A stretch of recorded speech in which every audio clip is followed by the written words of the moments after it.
On va maintenant s'arrêter sur la situation en Algérie. L'armée appelle au dialogue et à des concessions mutuelles. C'est pour nous le fait du jour.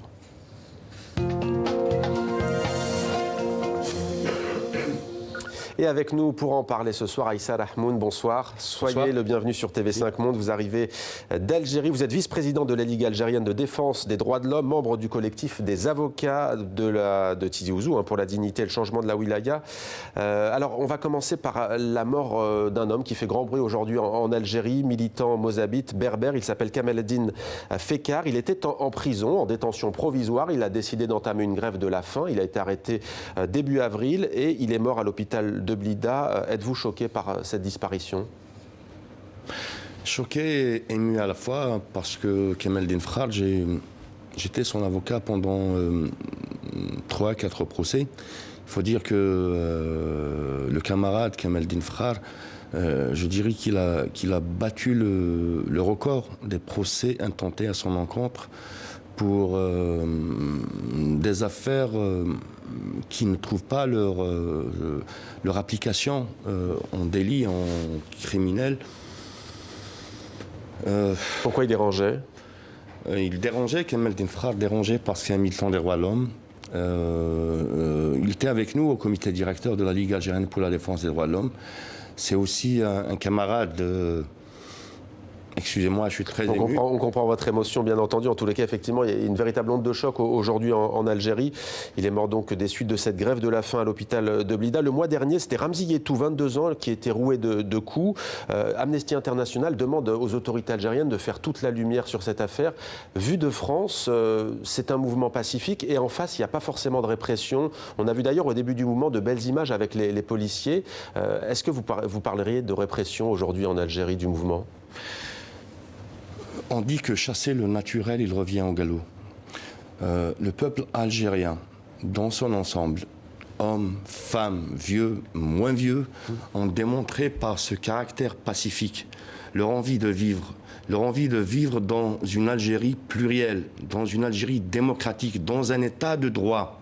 Et on voit la réponse brutale du système algérien qui réserve ce sort aux militants activistes algériens et à la population algérienne. Souvenez-vous qu'au début de la protestation, des jeunes filles, des jeunes, des vieilles tendaient leurs mains aux forces de l'ordre pour construire l'Algérie de demain.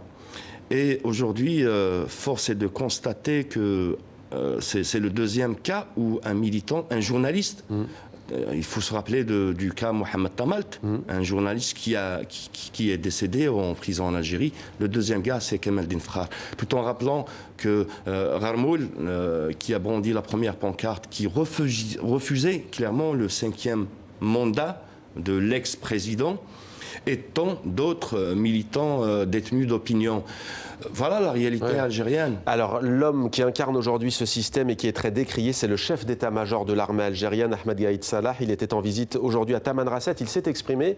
Il appelle, je le disais, au dialogue. Il appelle aux concessions, le mouvement de contestation. Mais dans le même temps, il dit la présidentielle doit avoir lieu dans les mêmes délais. Ce qu'on ne comprend pas d'abord, pourquoi est-ce que c'est cet homme qui s'explique? C'est un malaise déjà, le seul fait d'attendre à chaque fois ce qu'il va dire.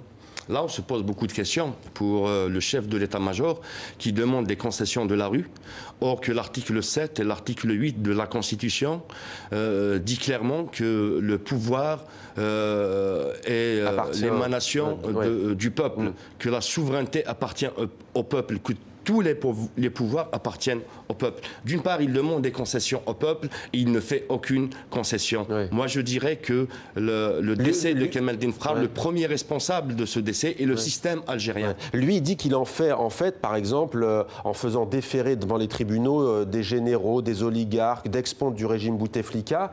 Est-ce que ça aussi, c'est pas un problème? On a le sentiment qu'il n'y a même pas de ministre de la Justice.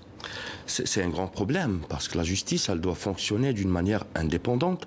C'est un pouvoir le pouvoir judiciaire dans un pays qui se respecte, dans un pays de droit. La séparation des pouvoirs est consacrée par les textes, par la Constitution, par les conventions, les pactes internationaux dont l'Algérie a ratifié ces standards internationaux. Mais force est de constater que ces procès intentés à l'égard d'hommes d'affaires, d'anciens généraux et de figures politiques obéissent à deux agendas. Le premier agenda, c'est l'effet de manipulation des masses populaires, c'est l'effet de manipulation de la population.